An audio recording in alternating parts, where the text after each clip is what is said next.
Je bénis vraiment le nom du Seigneur ce matin pour la guérison de ma sœur. Ça nous prouve encore combien Dieu est présent en ces lieux. Alléluia. Et ça nous fortifie encore de chercher encore plus davantage sa face.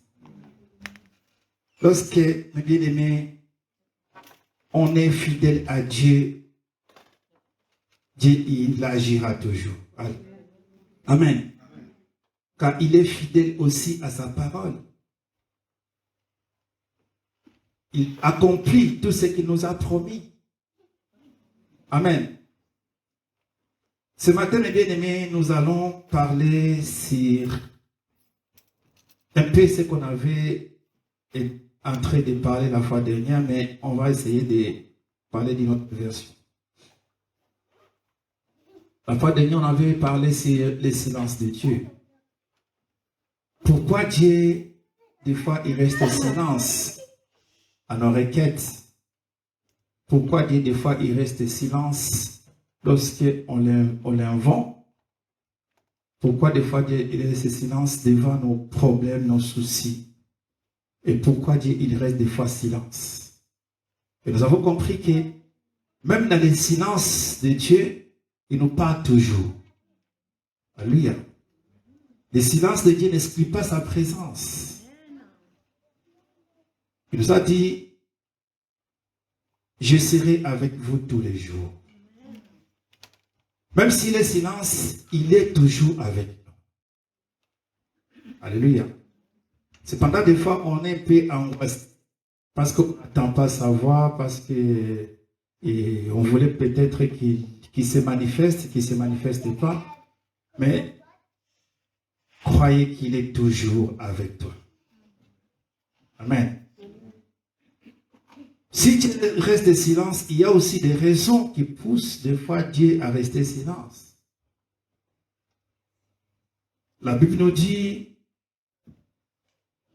c'est à cause de vos iniquités qui vous éloignent de la face de Dieu.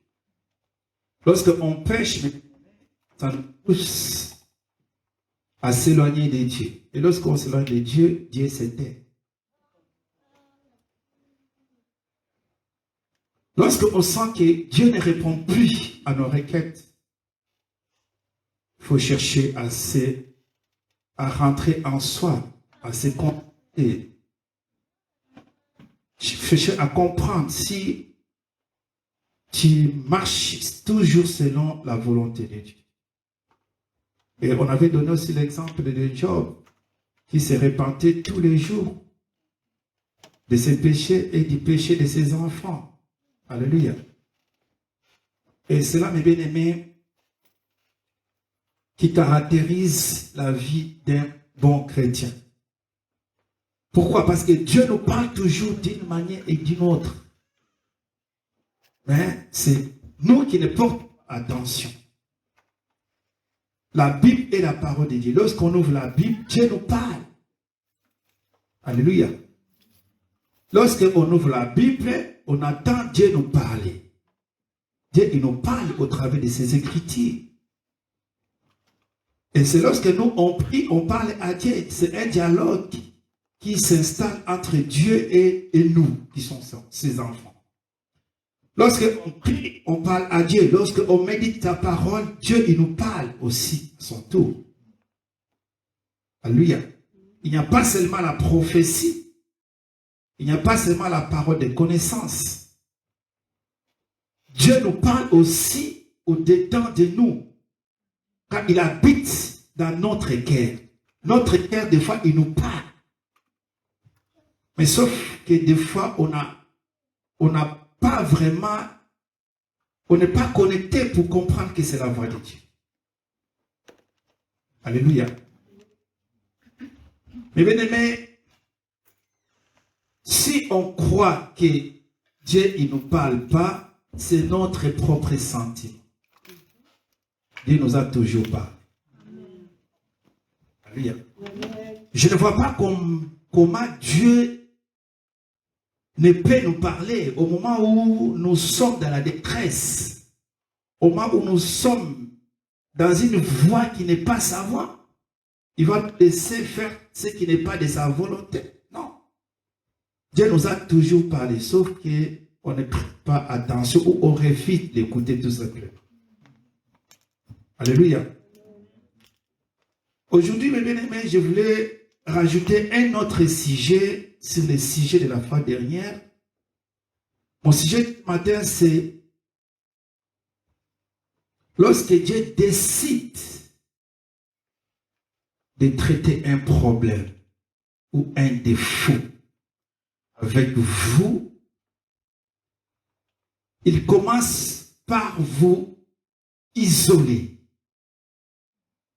Alléluia. Dieu commence toujours par nous isoler. Pourquoi?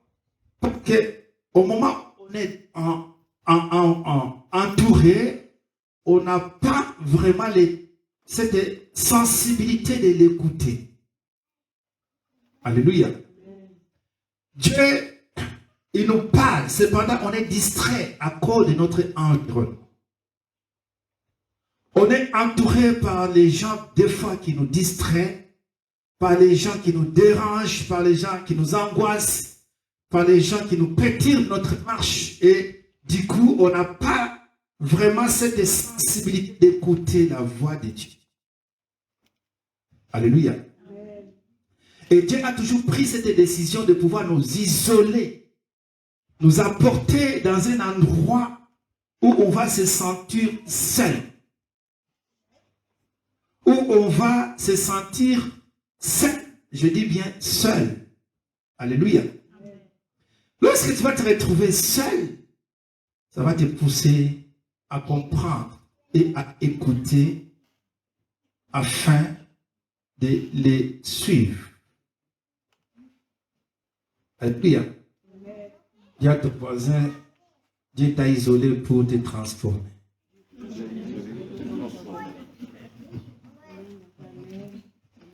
Mais bien aimé, lorsqu'on se retrouve seul, il n'y aura aucun invité ne peut vous accompagner dans la salle de l'opération divine. Alléluia. Lorsque Dieu t'amène dans la salle de l'opération divine, personne ne peut vous accompagner dans cette salle.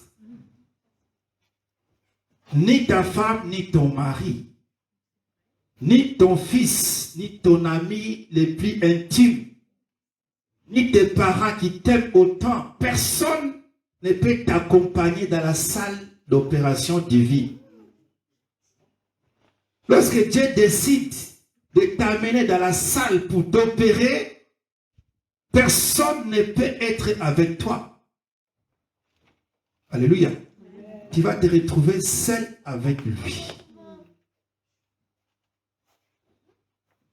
Amen. Bien aimé, vous savez, lorsque Dieu nous amène et nous isole, c'est pour nous transformer. Alléluia. C'est pour nous orienter sur une voie qui mène vers lui. C'est pour nous pousser à comprendre qu'on est dépendant de lui. Alléluia. Amen. Dieu, il ne peut pas t'isoler pour te faire du mal. Non. Il ne peut pas t'isoler pour que tu te sens toute seule. Si il t'isole, c'est pour que tu apprennes à l'écouter. Alléluia. Et bien aimé, tous ces serviteurs qu'on peut lire dans la Bible, ils sont passés par là. Moïse a été isolé par Dieu. David, il a été isolé. Gédéon a été isolé. Abraham, qui est notre père de la foi, a été isolé. Élie a été isolé. Tous les serviteurs qui ont servi Dieu ont été isolés à un certain temps bien défini. Alléluia. Lorsque Dieu les isole, c'est pour accomplir ses vœux. C'est pour rajouter quelque chose dans leur vie afin qu'ils soient aptes à les servir. Alléluia. Et bien, toutes ces personnes, ils sont passées par là. Lorsque Dieu nous isole, c'est pour nous apprendre à écouter sa voix. Alléluia. Lorsque Dieu nous isole, c'est pour chercher à transformer notre vision. Alléluia. Chaque personne a une vision qui est sa propre vision, qui est différente de la vision de Dieu. Alléluia. Et Dieu, s'il t'isole, c'est pour que tu abandonnes ta vision, pour que tu puisses épouser sa vision à lui. Un homme ne peut pas marcher sur deux visions. Ça ne peut pas marcher. Alléluia. Mais comme notre chair est attachée aux choses du monde, souvent on est attaché à la vision du monde et on met la vision de Dieu à côté. Et Dieu qui nous a appelés à faire sa volonté ou à les servir, il sait que sa vision ne peut pas être mélangée avec la vision du monde. La manière de voir ne peut pas être de la manière que Dieu voit les choses. Alléluia. Et voilà, Dieu nous amène à nous isoler. Là, quand Dieu nous isole, mes bien-aimés, c'est une école de transformation qui commence. Alléluia. Et beaucoup, ils n'y arrivent pas. Ils se disent, non, je ne peux pas, je suis fatigué. Tu as le sentiment de tout laisser, de tout abandonner, de craquer la porte et de retourner dans le monde. Alléluia. Parce que ça fait mal. Mais laisse-moi te dire que Dieu ne te le permettra pas. Alléluia. Lorsque Dieu décide d'accomplir quelque chose, que tu le veuilles, que tu ne le veuilles pas, il le fera. Avec toi. Pas avec d'autres, mais avec toi. Alléluia. Tu peux lutter comme tu veux avec Dieu, mais sache que c'est lui qui aura les derniers mots. Tu peux passer ton temps comme tu peux. Dieu ne passe jamais le temps puisqu'il est hors du temps. C'est toi qui es dans le temps. Alléluia. Alors ça serait mieux de répondre présent. Et me voici, fais de moi selon ta volonté. Alléluia. Christ, il a dit, mais voici, fais de moi selon ta volonté. Alléluia. C'était pour que Dieu accomplisse sa volonté sur la terre. Amen. Lorsque Dieu décide de faire quelque chose de nouvelle, il choisit toujours une personne nouvelle pour faire cela. Alléluia. Alléluia. Que la gloire revienne au Seigneur. Si c'est toi qui es